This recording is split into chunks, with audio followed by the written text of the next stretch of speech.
On se retrouve aujourd'hui à Dunkerque, précisément à Malo-les-Bains, dans le merveilleux littoral de Flandre-Maritime, pour aller à la rencontre d'un humoriste qui monte plus sûrement que doucement, que vous connaissez certainement, il passe beaucoup sur les réseaux.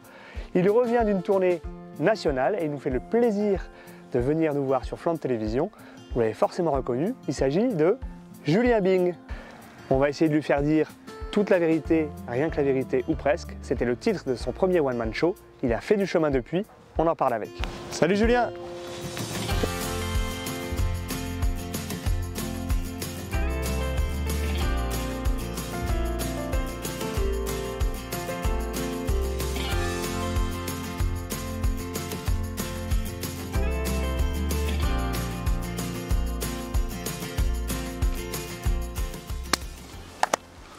Bravo. Action!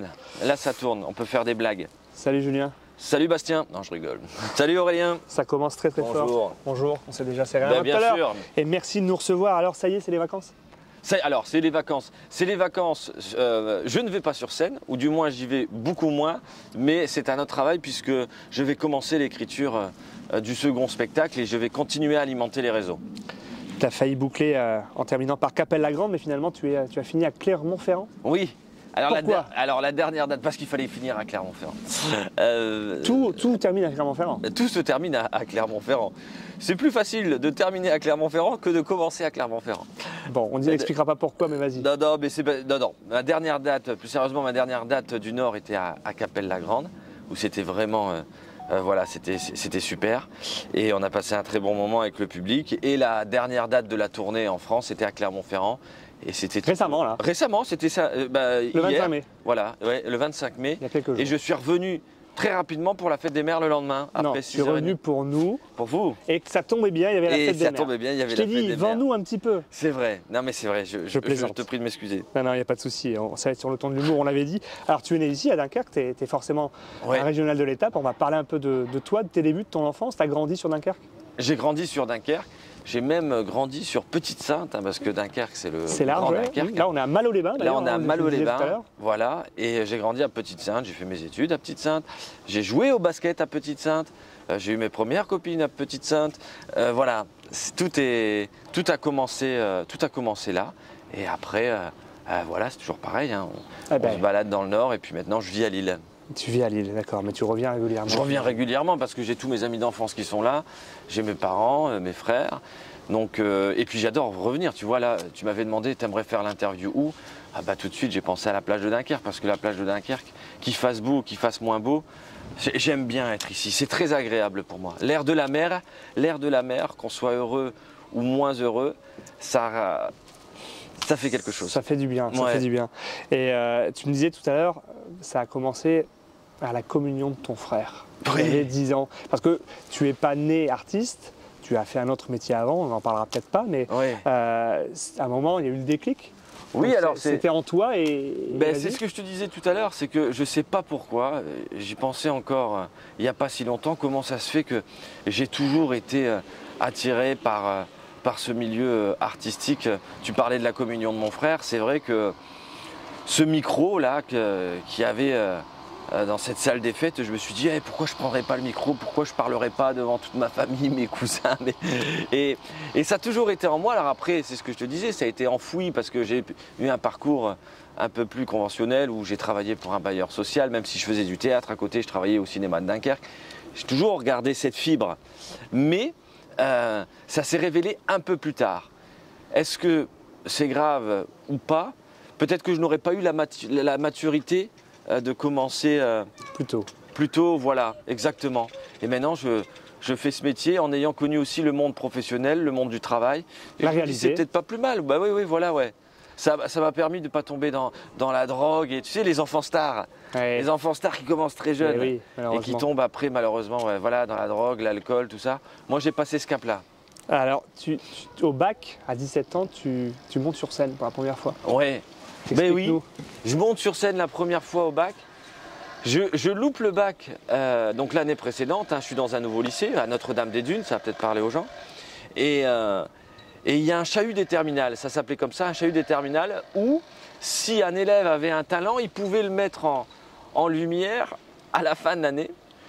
Et moi, j'avais écrit un sketch j'avais écrit un sketch sur mon échec l'année précédente et j'ai joué ce sketch devant tout le lycée, les profs, le proviseur, tout ça, à 3 semaines du bac, donc de ma deuxième fois si tu préfères. Oui. Et je me souviens, j'avais raconté à ma mère, j'avais dit à maman plutôt, c'est plus joli, j'avais dit, oh, je me suis mis en scène, tout ça, le public riait, enfin les copains riaient, tout ça. Et elle m'avait dit, super, mais veille quand même que tu aies le bac cette année parce que ça serait quand même dommage que tu refasses un sketch sur ton deuxième échec. Et voilà, non mais ça a été ma première mise en scène, ça a été à 17 ans, ouais. Ok, justement. Un bon souvenir. Justement, après, il y a eu la fac. Ouais. Et à ce propos, il y a une personne qui voulait te poser une question. Ouais, dis-moi, je crois savoir qui c'est. Je te montre la vidéo. Ah. Salut Julien, écoute, j'espère que tu vas bien. Petite anecdote ensemble. Je me souviens qu'à l'âge de 18 ans, quand on faisait nos études, tu avais déjà cette faculté à interpeller les gens dans la rue et à faire des sketchs. Alors, petite question. Est-ce que déjà à l'époque, un petit peu comme moi pour mon cuir chevelu, tout le monde me prédisait une calvitie. De ton côté, tu savais que tu allais devenir humoriste, Lise? Voilà, bon, c'est sympa. Oui. Alors, c'est qui? Je ne connais pas cette ce garçon, mais Rémi, tu étais à la fac avec lui. C'est mon copain c'est mon meilleur copain de fac. Et c'est toujours un ami. D'ailleurs, Rémi, ça me fait plaisir de le voir. Et effectivement, il a raison. Hein. Je l'avais dit, hein, il allait perdre ses cheveux. Et toi, donc? Parce que ses cheveux, il en parlera plus tard. Mais... Pour répondre à sa question, ce qui est marrant, c'est que oui, effectivement, c'est toujours pareil. Moi, je ressentais le besoin de monter sur scène et de faire ce métier et d'être humoriste ou du moins être même acteur. Parce que moi, mon rêve, c'est vraiment de tourner, de jouer dans des films, tout ça. Ouais, c'est même l'essence même de ce que j'aimerais faire. Hein. C'est devenir comédien. Mais bon, pour revenir à cette question, je l'ai toujours su. Maintenant, je me suis dit, est-ce que je vais réussir à faire la bascule? Est-ce que je vais trouver la force en moi de tout quitter? Parce que c'est dur quand tu fais quand même un métier où, que je te disais tout à l'heure, voilà, tu as ton salaire tous les mois, tu as tes tickets resto, machin. Enfin, tu as une stabilité qui te permet de partir en vacances. Et quand tu quittes tout, tu sais pas où tu vas, clairement. Et c'est un saut dans le vide, c'est un lâcher prise et ça fait peur. Mais je vais te raconter une petite anecdote. Je me souviendrai toujours, je suis au bureau, comme ça, je travaille. Et je fais rire, voilà, je fais rire mon collègue qui est en face, dans le bureau d'en face. Et il me dit cette phrase, il me dit, mais je comprends pas pourquoi tu es là, pourquoi tu travailles, tu devrais faire rire les gens. Et j'avais dit, c'est une question de temps, ça viendra.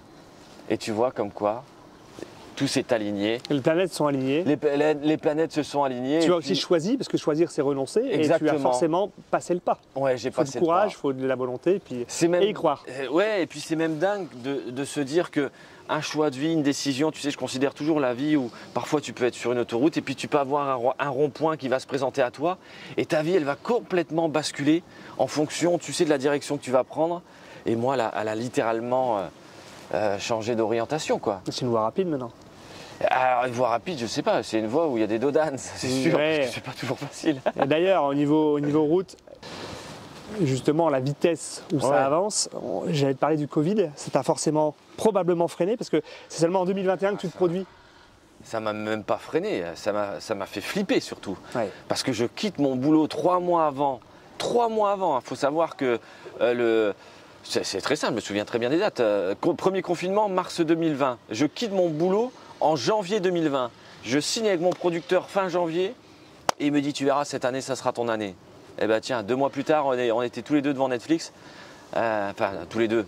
Lui chez lui, moi chez moi. J'avais compris. Mais je veux dire, et là, tu te poses des réelles questions. Tu te poses des réelles questions. À l'époque, j'étais encore en couple, tout ça. Je me dis, mais waouh! On parlait des planètes tout à l'heure. Enfin, je veux dire, là, elles se sont cassées tu vois, des milliers de kilomètres. Parce que, donc, mais la foi et aussi la chance. Et c'est toujours pareil, et ça les plus grands artistes pourront te le dire, c'est que c'est dans les moments où tu es au plus bas, down, que si tu n'as pas la force, le mental, la psychologie... Pour aller pousser au fond, justement. Pour taper et puis passer la tête hors de l'eau, et bah tu te reprends pas, quoi. Tu reprends pas le souffle qu'il faut. Et c'est comme ça, dès l'instant que le Covid, enfin du moins c'est calmé, j'ai travaillé comme un acharné. De toute façon, je le dis, j'ai vraiment travaillé comme un acharné pour arriver. Voilà. Le message, c'est que la chance, c'est une chose, aligner les planètes. Ah oui, non, il faut de la volonté, mais il faut aussi et surtout beaucoup de travail. Beaucoup de travail, de la régularité, de l'abnégation. S'il y a bien un mot que j'aimerais, si des gens regardent cette vidéo et qu'ils ont envie de faire ce métier, surtout c'est de l'abnégation, c'est-à-dire ne rien lâcher. C'est comme je parlais tout à l'heure aussi d'un joueur de foot, moi j'aime bien Ronaldo. Ronaldo, t'as beau dire ce que tu veux, qu'on aime ou qu'on n'aime pas, c'est un mec, il a une psychologie de dingue et il se souvient même pas forcément des derniers trophées qu'il a gagnés, c'est celui qui doit les chercher, tu vois ce que je veux dire. Son état d'esprit et son état d'esprit et de caractère. Exactement, tempérament. Après je dis pas que ça se travaille pas.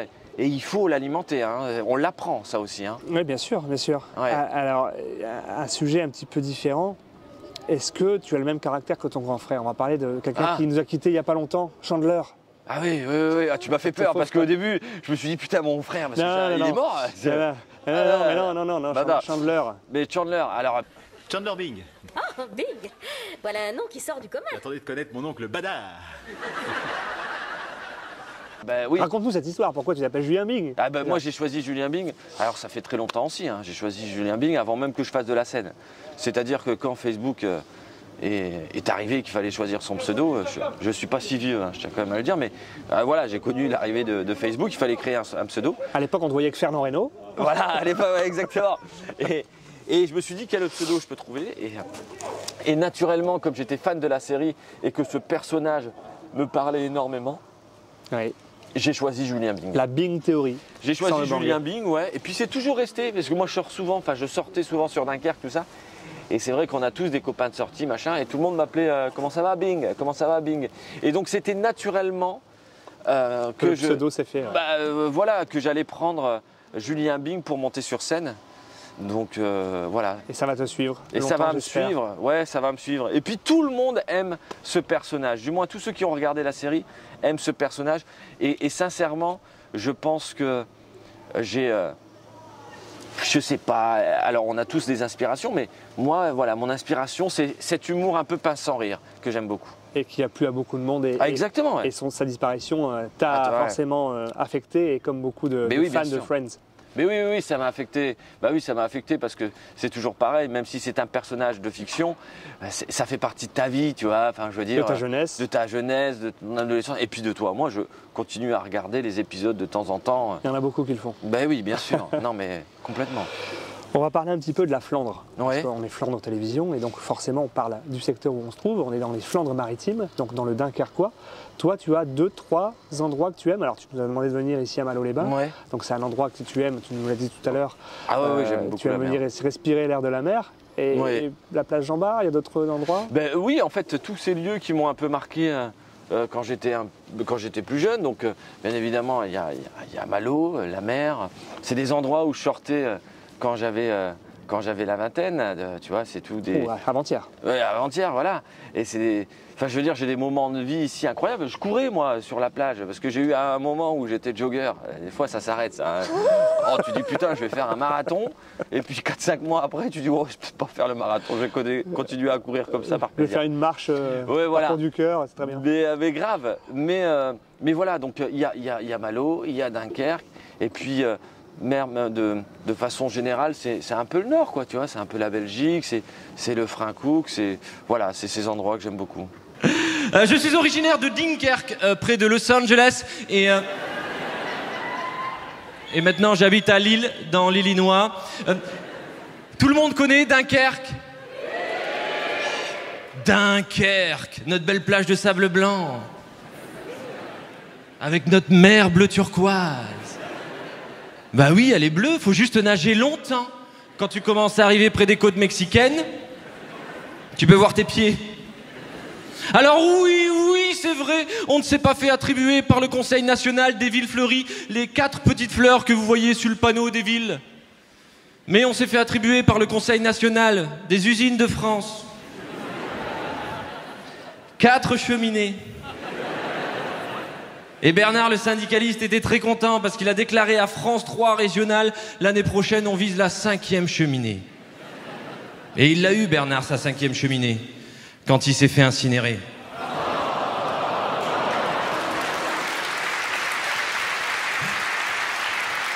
Et le Ouais. carnaval? Carnaval, bah, Tu le fais? Carnaval, je le fais. On te reconnaît pas. Je le fais un peu moins pour des raisons, voilà, parce que je Professionnelles, bouge, je bouge pas mal, tout ça. Mais j'aime bien retrouver cette ambiance, ça c'est vrai. Il faut revenir de janvier à mars. Hein, Ah oui, non, près, non, il faut. C'est vraiment le carnaval, tu te déconnectes vraiment de ton boulot, tout ça, tu es dans une ambiance. Et puis tu revois toujours des gens que tu n'avais pas croisés depuis des années. Et ça, c'est toujours agréable aussi de revoir des personnes avec qui tu as eu un moment de vie. Ouais, qui font partie de la base, il ne faut jamais oublier son Exactement, passé. voilà. Exactement. C'est comme Rémi. Voilà, par Voilà. exemple. Hein, Pas on l'oublier, parle de hein. lui, on va pas l'oublier. Il faudra le recontacter d'ailleurs. Tu connais le carnaval de Dunkerque, c'est comme le carnaval de Rio, sauf qu'ici nos femmes, elles ont de la barbe et elles s'appellent Chantal. Salut ma poule. Ça va mon lapin? Ouais. J'entends souvent on boit beaucoup au carnaval de Dunkerque. C'est normal, on a une réputation à tenir. Faudrait pas qu'on se fasse dépasser par les Bretons. Bière, champagne, punch, rosé, on aime bien les mélanges. C'est pour tester les limites de son foie et de la sécurité sociale. On boit pas d'eau, c'est vrai qu'on boit pas d'eau. L'eau c'est pour les nageurs et nous on n'a pas de maillot de bain. C'est au carnaval de Dunkerque que mon pote il a rencontré sa future femme. Lui il était carnavaleux, elle a travaillé à la Croix-Rouge. Ah bah t'es là, Ouais. chérie. Moi aussi j'avais rencontré une fille, bon malheureusement c'était ma cousine, elle était bien maquillée. En la déposant chez elle, j'ai dit tiens c'est marrant, t'habites chez mon tonton. Là je pars à une chapelle. Apparemment il y a le pote d'un pote qui a son cousin qui en fait une. Il m'a dit c'est au rond-point à gauche près du feu. Mot de passe, ma femme elle a des poils. Carnaval de Dunkerque, il n'y a pas de classe sociale, tout le monde s'aime. Et ça va se terminer en se prenant dans les bras. Oh, c'est vrai que les paroles elles sont faciles, hein. C'est pas du Francis Cabrel, c'est plus du Francis Bégaye. Tu as déclaré aux médias locaux, revenons à ton métier, sur La Voix du Nord, nos confrères de La Voix du Nord, Ouais. on peut faire marrer tout le monde sans jamais être méchant. Est-ce que c'est pas trop dur de savoir situer la frontière qui distingue la moquerie taquine Ouais. et la réelle méchanceté de Mais- nos jours? Alors c'est toujours pareil, tu l'as vu toi-même, on est dans une époque où tout est repris, où même une phrase peut être sortie de son contexte et ça peut mettre fin à une carrière. Ce qui est horrible quand même, parce que tu te dis, il y a un début, il y a une fin, pourquoi vous prenez que le milieu? Il y a un contexte. Enfin bref, tout ça pour dire que, est-ce que c'est dur de faire rire? Ça a toujours été dur, même dans une époque plus ancienne. Maintenant, est-ce qu'il faut faire attention? Je pense qu'il faut faire plus attention à ce qu'on dit, ça c'est sûr. On ne peut pas tout mettre au nom de l'humour. Parce que ça serait trop facile. Tu pourrais dire des grossièretés plus gros que moi. Et tu vois, ouais. Alors que non, il faut avoir cette intelligence maladroite. Alors je dis intelligence maladroite, c'est parce que justement c'est un peu le fil rouge de mon spectacle. Et avoir le recul nécessaire, par contre, de se dire « Ah mais c'est de l'humour hein. ». Il y a un semblant de vérité que j'extrapole un maximum pour pouvoir faire rire le public. Parce que sinon, ça devient une conférence, tu vois ce que je veux dire? On parle d'un sujet et il n'y a plus de blague et tout le monde dira « Ah oui, c'était intéressant, mais alors, c'était pas drôle du tout ». J'ai justement l'impression que les humoristes actuels, et tu fais partie de cette nouvelle vague, Ouais.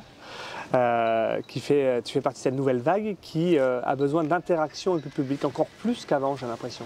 Oui, parce que, en fait, le métier a évolué, le métier d'humoriste a évolué, comme le métier de la chanson, c'est pareil, on a d'autres sonorités. Et les gens aiment aussi casser le mur. Avant, tu connaissais les artistes comme Muriel Robin, par exemple. Muriel Robin qui s'adressait jamais au public. Franck Dubosc avait commencé à le faire tout doucement. Gad Elmaleh avait commencé à le faire tout doucement. Mais c'était vraiment des personnages. Maintenant, on est plus dans... Alors, ceci dit, moi je fais les deux. Hein, parce que tu en as qui s'adressent vraiment qu'au public, hein, Redouane Bougueraba quasiment. Et tu en as d'autres... qui ont gardé ce statut de « je garde le mur ». Moi, c'est un mélange des deux. C'est-à-dire qu'il y a des sketchs, il y a des personnages et j'interpelle le public. Donc voilà. C'est ta façon de travailler. C'est ma façon de faire et puis c'est une communion. Donc les gens aiment ça, je le sais. Mais moi, j'oublie pas aussi que j'ai du texte. Tu vois ce que je veux dire? Et que T'as un fil rouge quand même à tenir. j'ai un fil rouge, j'ai une mais histoire. ça rebondit avec le public. Voilà, parce que sinon, Julien Bing, c'est un géo, c'est un gars qui travaille au Club Med. Tu vois ce que je veux dire? Si j'arrive, j'ai le micro et hey, comment tu t'appelles? Qu'est-ce que tu fais? Et toi, ça fait combien de temps que tu es en couple? Et toi, t'as fait quoi aujourd'hui? Les gens, ils vont se dire, oh, on a rigolé, mais on n'a parlé que de nous au final. Qu'est-ce qu'il a, à nous dire? Voilà. D'accord. Donc, c'est les deux. Son premier amour, sa première fois, on se souvient tous de sa première fois. Johan, tu te souviens de ta première fois? Moi aussi, je sais te mettre mal à l'aise, Johan. Moi aussi. Alors, tu l'as fait où la première fois? Papa, il a envie de savoir. Est-ce que c'était dans sa voiture? Le papa, c'est ton papa. T'as quel âge, Johan? 22 ans, toi, hein, tu m'as dit? 22 ans. Première fois, environnement, c'était? L'environnement? Ouais. C'est une maison. Une maison. La maison de papa. Est-ce que c'était la chambre de papa? C'est ce que j'aimerais savoir, et papa aussi apparemment. Parce que je suppose que t'as pas de maison à 22 ans, Johan. Dommage. Tiche de toi? Alors, ce qui est marrant, c'est qu'il y a des sketchs que parfois j'aime plus jouer que d'autres, mais ça peut changer. Suivant, voilà. Là, j'ai joué à Clermont-Ferrand il y a quelques jours. Ben, j'ai pris énormément de plaisir à jouer le sketch. J'ai un sketch où je raconte ma première fois, ma première fois avec mon premier amour. Ouais. Puis, je sais pas, j'ai pris énormément de plaisir. J'ai même trouvé une nouvelle petite vanne à l'intérieur. Ça dépend. Dans l'ensemble, je suis plutôt fier. Alors, il n'y a rien de prétentieux à dire ça, mais c'est mon petit bébé, tu vois, ce premier spectacle. Bien sûr. Donc, quelque part, j'aime jouer tous les sketchs et j'essaie toujours de me dire, joue-le comme si c'était la première fois. Ça, c'est hyper important.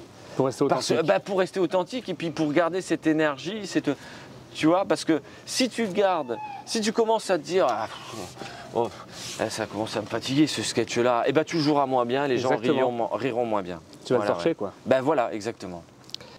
Alors on enchaîne les petites salles, on passe sur des radios, Ouais. on passe aussi à la télé, la première chaîne de France. Ouais. C'est quoi la suite?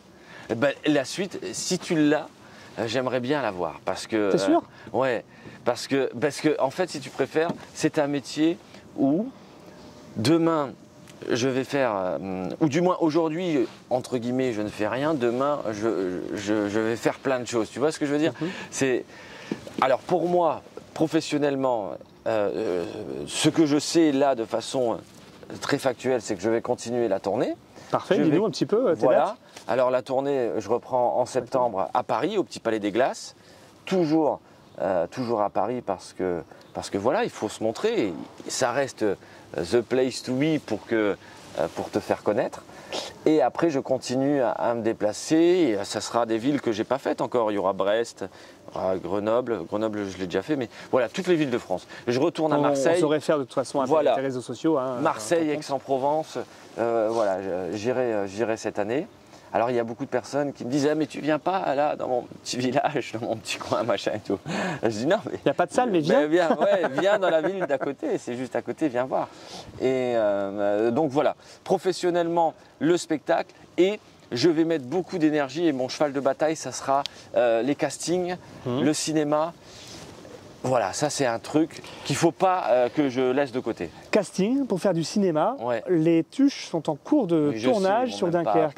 Ils ne t'ont pas appelé. Bon, l'appel est fait si les producteurs des tuches 5, je crois, l'entendent. Julien Bing est volontaire. Bah oui, mais je crois que ce sera un peu trop tard. C'est un peu trop tard, mais ça sera pour la prochaine fois. Pour le 6 alors, parce que je pense qu'Olivier Barou, là, il est parti pour faire une flambée de tuches. Et si tu étais le Danny Boone de Dunkerque, est-ce que c'est... Alors c'est peut-être présomptueux de dire ça, mais pourquoi pas?